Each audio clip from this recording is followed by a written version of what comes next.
पिछले दिनों कुमार विश्वास की कथा में मैंने एक व्यंग्य सुना जो आपके सामने रख रहा हूँ, जो कि निवेश में बहुत सटीक लागू किया जा सकता है और लागू करेंगे तो आपको फायदा होगा। मान लीजिए आप किसी अंधेरे रास्ते से गुजर रहे हैं और आपके सामने अचानक से 4 आदमी आ जाते हैं और उनके हाथों बंदूकें होती हैं, तो आप डरेंगे, घबराएंगे या उनका सामना करेंगे? आप डर जाएंगे। और यही मैं कथा ये समीकरण पलट दूं, अगर आप अंधेरे में जा रहे हैं और आपके सामने अचानक से 4 पुलिस वाले आ जाएं, उनके हाथों बंदूकें हों, तो आप डरेंगे या आपको लगेगा ये हमारे बचाव के लिए आए हैं?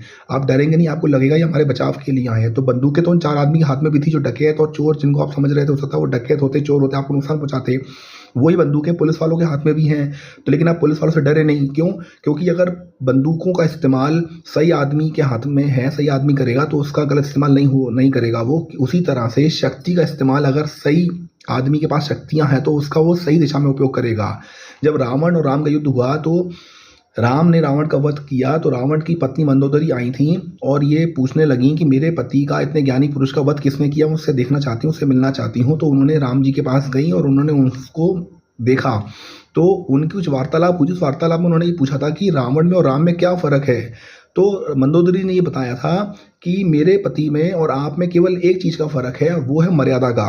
तो मैं आपको ही समझाना चाह रहा हूँ, शक्ति रावण में भी थी, शक्ति राम में भी थी, लेकिन राम भगवान ने शक्ति का प्रयोग मर्यादा में रह के किया तो वो राम भगवान बने और रावण का वध किया।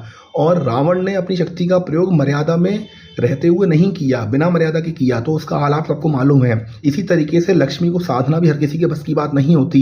लक्ष्मी को साधने के लिए आपको मर्यादा चाहिए, संयम चाहिए, डिसिप्लिन चाहिए। अगर आप निवेश में ये गलतियां करते रहेंगे, संयम नहीं रखेंगे, मर्यादा भूल जाएंगे, आप बिना अपने से बूते के बाहर की रिस्क लेंगे, उटपटांग फंडों में निवेश करेंगे, किसी के कहने पे शेयर बाई सेल कर लेंगे, तो आप अपने पूंजी को ज़्यादा लंबे समय तक नहीं चला पाएंगे। इसलिए आपसे हाथ जोड़ के निवेदन है, मर्यादा में रहिए, संयम में रहिए, डिसिप्लिन में रहिए, अनुशासन में रहिए और अपनी पूंजी को सही तरीके से इस्तेमाल करते हुए निवेशित रहिए और आगे के भविष्य को सोच के निवेश करते रहिए। आपका भला उसी में है।